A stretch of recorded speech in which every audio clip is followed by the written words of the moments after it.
Verney, you're looking well there. To be honest, you'd swear we were heading off for a day in the races. I suppose it's wishful thinking at this point, but you don't scrub up too badly. Even though if there's a bit of a Conor McGregor sort of vibe to it, like you're heading off day entry. The bit of tweed, it's hard about the bit of tweed. We haven't got to dress up. Nobody's got to dress up, I'd say, in the last month at all. So I was kind of just saying to you there off air that we might as well put on, not necessarily our best finery, but just something that would make us stand out a little. So I'm hoping I might try in a few of the horsey crowd to watch this video when they see the way I'm Yeah, a dressed. bit of a Peaky Blinders vibe to it as well. Whereas I feel a bit more like Ed Chamberlain who'd be presenting the race, you know? Yeah, the kind of jacket or whatever you're wearing is kind of like that camel-haired coat that Del Boy used to wear back in the day. You know, it makes sense. Does indeed. Right, so the reason that we're here is to do a video about what are the players that the Division 1 teams in football couldn't actually do without. So whether that's chasing for an All-Ireland, whether it's going for a provincial title, or basically pushing themselves as hard as they can, what are the players? And we'll just go with the Division 1 table for today. So the current order of things before the suspension of the season came in was Galway were first, Kerry, Tyrone, Dublin, Donegal, Monaghan, Mayo and Meath. So we're just going to do them in that order. So first off the bat, we'll try not to pick the most obvious ones all the time, but we'll kind of debate it. We'll start off with Galway. Who have you gone for? I've gone for Damien Comer. I think after looking at how they got on last year, you kind of realise just how important he is. The only time he played last year was in the qualifier against Mayo when he came on. He actually tried that spectacular bicycle kick. But the previous year, he'd been nearly unstoppable. He's almost like a man-child, the size of him. And to me, I have a fair idea who you're going to say as their main man. And to me, he's the perfect foil in attack for Shane Walsh. He's the perfect foil. He takes some amount of attention from defenders. And on his day, with his direct kind of running style, I think he's nearly unstoppable. A brilliant footballer to boot, well able to kick scores. And physically, there's not really anybody that can match him when he's on his game. Only 26, so we've still yet to see the best of him. Keeping him fit will be one of the biggest jobs for Pádraig Giles. If he can keep him fit, he's some talent on his hands. Yeah, there's just something sort of primal about him, the way he goes around, and he's a real bull in the china shop, but he obviously has the quality as well. I've seen him loads of times playing live, but he scored a brilliant goal against Tipperary. Remember that year that Tipperary beat them in 2016 in the quarterfinal, I think, at Croke Park. I've seen him down at Pearse Stadium as well, and he's just so effective. And I was thinking, Shane Walsh is the guy I'm going to say, because this season we've seen so far, and it's league and all that kind of crack, but we've seen the realisation of what his talent actually is, because the last 3 or 4 years we've seen him flit in and out of games, run with the ball in areas that aren't hurting the opposition, whereas now Pádraig Joyce has moved him into the full forward line, and obviously he has the licence to swap out, but even that game against Kerry in the league, the way he just burst straight up the centre, buried the ball into the net. That's the sort of thing that he was designed to do. That's what he can do. I don't think Comer has the same level of speed. He's probably a stronger man, but it's not like Shane Walsh isn't a strong man. I think Walsh can score from a bigger variety of areas. And if you take him out of the team, you're taking out probably a greater potential for scores. I mean, Comer can score, but what Shane Walsh can do, he's got, I think, better shooting.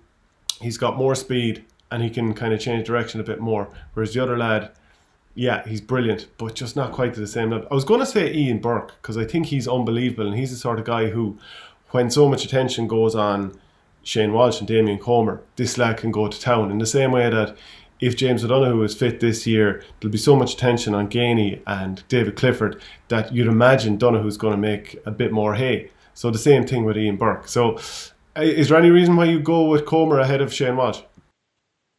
No, I think when you put the three of those together, that's a fairly tantalising prospect. Three of them fit in summer. That's why Galway, I'm not saying they're going to win the All-Ireland, but that's why they have the potential over the next couple of years to win an All-Ireland, because they have those players in attack, they have the X factor. I just think Comer is the perfect foil to Shane Walsh, and he's something completely different. He's the substance to the style, maybe, and Ian Burke is probably a bit of style as well. They need probably someone like Comer that big physical brute. Like when I think of Comer, I just think of like a snarl. That's what he is. He's always kind of snarling, you know what I mean? He just brings that raw power and aggression that I don't think anybody else. Yeah, there's a lot of silky skills with the others, but I just think every forward line needs at least one of this type of player, and I think he's the perfect player for Galway. I think he makes everything tick when he's fit. But with the three of them together, Burke, Walsh and Comer, like, they'd be hard stopped. Okay, we'll move on to Kerry then. David Clifford is the obvious option for us to go to. Is that where you've gone? Yeah. To be fair, it is the obvious option. I don't know if any player has ever made an impact at inter-county level coming out of underage level to the same level that he has. Obviously, Young Footballer of the Year in his first year and an All-Star. Won another All-Star last year. Is unmarkable on his day. Was probably single-handedly one of the main reasons why Kerry could have won the All-Ireland last year. Was causing Johnny Cooper all sorts of trouble. Basically got them reduced to 14 men with, cleverness and sense beyond his years, cuteness beyond his years. He's assumed captaincy now, hasn't knocked the funk out of him at all. It's just continued on in that same way, that same kind of scoring vein. And for such a young fella, like, I don't think, I was going to say count on one hand the amount of times he hasn't played well. I don't think you can count on any hands. I don't remember a time where he's played less than 7 out of 10. Yeah, to be fair, he's brilliant, and he always is. I was thinking, if you take David Moore out of the team, are you going to be struggling? Like last year against Donegal in the Super 8 game at Croke Park, David Moore didn't play. But then again, Donegal were down 3 or 4 players themselves. So it's really hard to measure how much of a loss he was that day. But I'm actually going to go with Sean O'Shea, because I think this is a player who for the next 10 years is going to break opposition's hearts with late frees, with crucial clutch scores. So good. He's just like Clifford. He's barely in there a wet week, and you can already barely count on one hand the amount of times he's been poor. I just think he's a clutch player, and I know Clifford is a clutch player, and to be honest, it'd be a bit boring if we were both saying Clifford. He is probably the answer here. But I think Sean O'Shea is one of those players. Even in the league this year, there was a couple of really high pressure frees that he had to hit against Dublin, and he nailed them. So he's the sort of a player that I have a big draw for, and I think I will for many moons to go. So, but I'm happy enough to go with Clifford there. If we jump on to Tyrone, what are your thoughts there? Well, the one that would immediately spring to mind, and the one who all the talk was about all kind of winter and all early spring, was Colm McShane.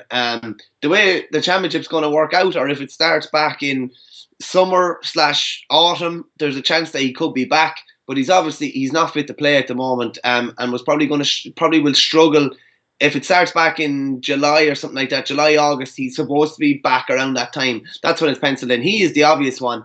But to me, Niall Morgan is their most important player.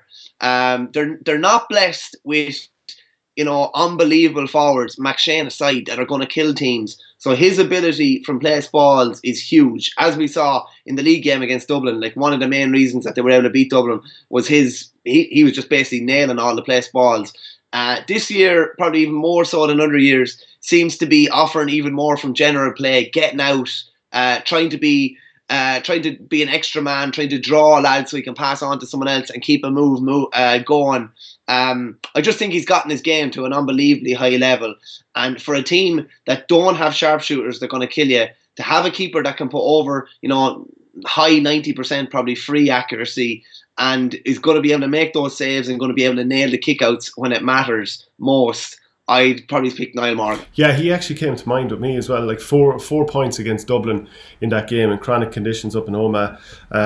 Also came to mind that unbelievable equaliser he hit late on against Roscommon, I think about 50 yards out. Just, possession came to him and he just picked it up, just one look and just straight over from 50 yards, an equaliser towards the end of the game. So that was brilliant.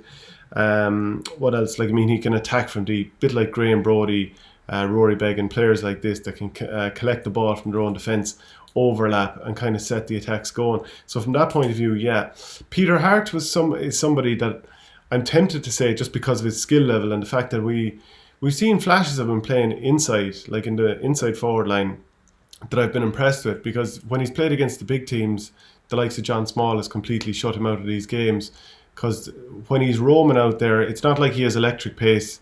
He's not slow by no means. Is he slow? And he's a good ball carrier. But he just seems to get shut out of these games. There's always a tagger for him. If he was playing inside, I think he could definitely make a bit more of an impact. Niall Sludden is another guy that I really like. Great link man. Very good ball carrier also. But as it happens, Niall, we haven't actually sat down and told each other what our choices are. I was actually going to go for Morgan myself just for those reasons, but there are a couple more. Dublin, I'm going to go with Jack McCaffrey here. And you might have gone down the same route because there are a number of clutch players like Stephen Cluxton, obviously. I think Evan Comerford could jump in and do a decent job. If you went back 6 or 7 years ago when Cluxton was taking frees also, then you know what, you might have been more inclined to go with him. But just if you look at Jack, 1-3 against Kerry when they were down to 14 men last year in the All-Ireland. He's been man of the match in All-Ireland finals. He's been Footballer of the Year. He's been nominated again. Like, even if you think of last year, the drawn All-Ireland final, what was all the conversation in the week, or was it 2 weeks, whatever it was, between then and the replay? How are Kerry going to plan for Jack McCaffrey? That's what the whole conversation was based around. So I think from that point of view, I'm going to go for him. Yeah, he's just a threat from anywhere, from deep. Like, who do you put in wing back that can do what he does? I don't think you can. You can even name Brian Fenton, and I think if you have a midfield of Brian Howard and James McCarthy, you're still not going to be too badly off. He's an unbelievable footballer, but I just think McCaffrey's more irreplaceable. I disagree with you. I think Brian Fenton is more irreplaceable. I think they have more backs that, I'm not saying they could do the same thing as Jack McCaffrey, because I don't think anybody can, but I think they have more lads that could slip in. Brian Fenton is the one constant in their midfield. Since he debuted in 2015, he's always been there. His partner has changed pretty regular between McCarthy, Michael Darragh, even Dennis Bastick starting off, Brian Howard. But he's the one kind of constant. To me, he's the glue that holds their team together. He's the perfect prototype of a modern day footballer. He's, big, rangy, 6'4", able to catch high ball, able to win dirty ball, able to get up and down, able to defend brilliantly, able to get scores, can kill teams on the scoreboard as well, as he was doing all throughout last year. Like that perfect kind of 12 minutes against Mayo last year, he was one of the main drivers, just driving forward the whole time. Never lost a championship game. He was off colour in the drawn final when he was man-marked. Again, much like Jack McCaffrey, the best players, are, even if they're not forwards, are often man-marked now. So Jack Barry man-marked him in the drawn final. They nearly lost. When he delivered, a 7 out of 10 in the replay, they won. I just think he's the prototype of the modern day footballer. I don't think Dublin could do without him. They don't have a natural midfielder without him. Yes, Brian Howard could slip in there, not a natural midfielder. Yes, James McCarthy could slip in there too, not necessarily a natural midfielder. I think this lad he's the best midfielder in the game. I think he's one of the best footballers in the game. And I don't know if Dublin will be able to function to the same level without him. And obviously on ourgame.ie, comment on the videos on whether it's on YouTube or on Twitter or whatever, and let us know who you think the most irreplaceable players are. Donegal then. I'm going to go for Paddy McBrearty here. He missed much of the championship last year after doing his cruciate in the Ulster final. But if you just look at the couple of games beforehand, against Derry, 8 points, 6 from play, scored 6 points against Down. I'm just picturing, similar to what I already said about the Galway inside line, the Kerry inside line, when they have everyone. Like, how much more damage can Michael Murphy do, whenever he moves into the inside line if McBrearty's there? Jamie Brennan, I'm imagining Oisin Gallen another year on. Like, he looked really exciting against Kerry last year. You can't mark them all. And like, McBrearty is the sort of player that you need to plan. You need to plan with a man marker who's really, really good and have backup there as well. So I think McBrearty more so than anyone, because you can trust him to be inside on his own more so than any other player. We saw Jamie Brennan found it tough in the Super 8s. I'm not sure, brilliant and all as Murphy is, I'm not sure they're going to play him inside there. So if you've got that threat up top, you become an All-Ireland challenger. Maybe that's the reason that Donegal came up shy last year, why they lost to Mayo, why they weren't able to kick on. So I think McBrearty for me. I've gone for Michael Murphy. Probably not exactly an original selection, but different players kind of come and go. But Murphy's been like nearly the main man with Donegal since he debuted in 2007 as a young fella. Already in Ireland winning captain. Seems like a long time ago now, obviously 8 years ago. He's been captain this is 10th season as captain. Invariably, you always know what he's going to deliver.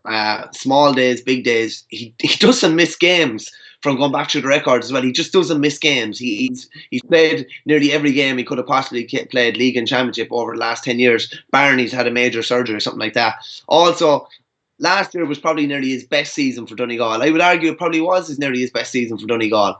He was outstanding all last year. Also offers you the flexibility of playing midfield in the half-forward line, be it centre forward, and inside, full forward inside. And while McBrearty offers an unbelievable threat inside, don't get me wrong, 100% he does. As you say, his threat becomes greater when Murphy is beside him. And I think Murphy mightn't necessarily go to town at full forward, but everyone else will benefit from his position at full forward. Everyone else around him, be it Oisin Gallen, be it Jamie Brennan, or be it anyone else. I just think he's Donegal's heartbeat, and I just don't know how they could function without him, being honest with you. Ryan McHugh is another guy who's of course worth mentioning. Monaghan then, it feels like it's pretty obvious one has to be Conor McManus. What do you think? Yeah, no, I kind of saw that, and then I was kind of thinking he's obviously in his early 30s. He's delivered some absolutely unbelievable displays, one of the best forwards we'll probably ever see.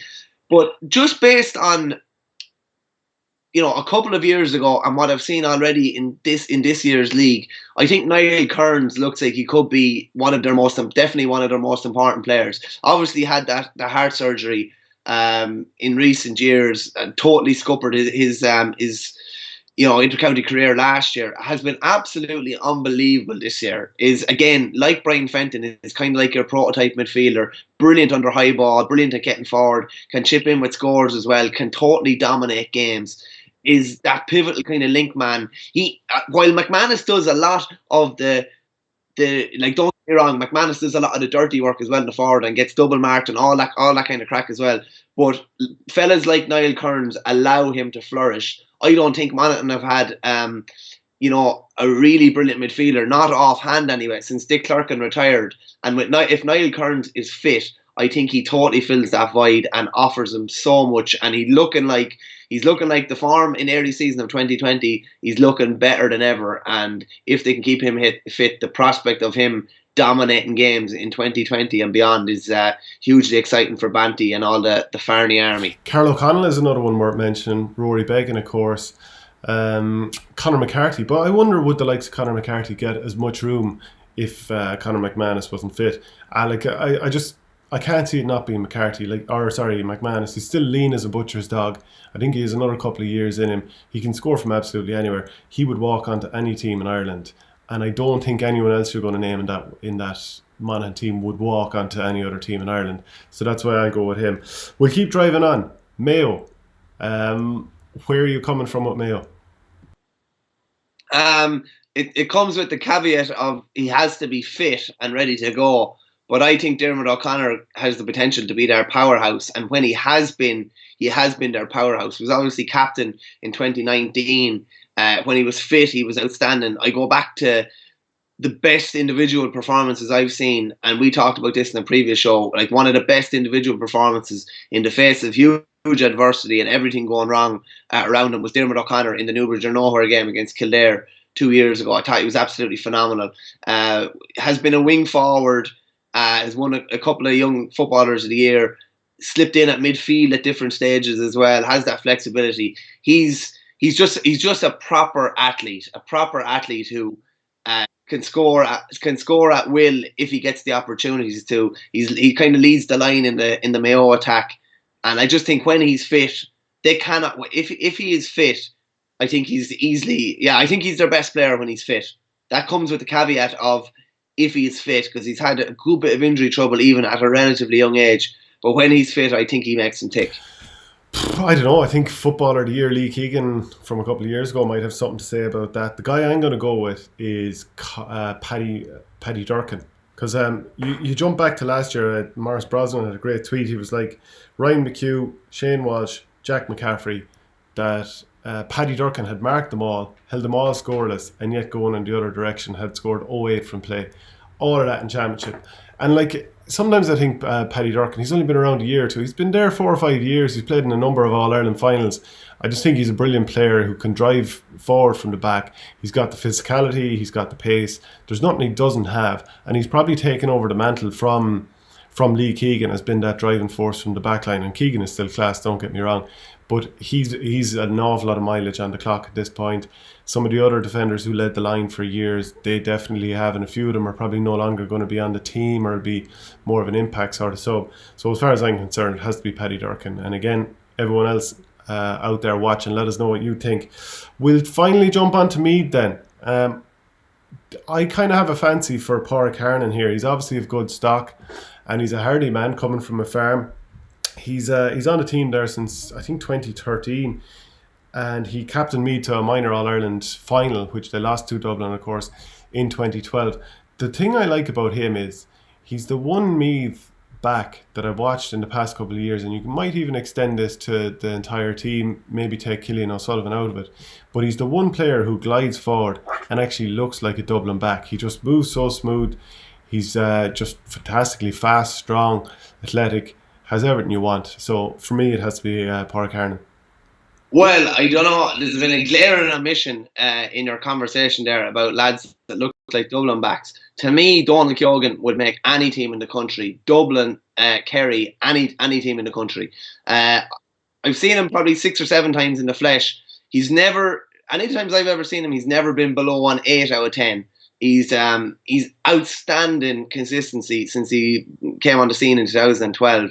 He's been absolutely brilliant. Even last year when they were struggling in Super 8s, he was the one player that always had his head up above the kind of parapet that really wanted to drive it on for them. He's only 28, probably going to have another 4 or 5 years with Meath, and he's a PhD as well. How many Gaelic footballers have PhDs? PhD in pharmaceutical and medicinal chemistry from the Royal College of Surgeons in Ireland. He is, to me, he's the total package. I think he's a class footballer. I think he'd be wing back on the Dublin team every day of the week.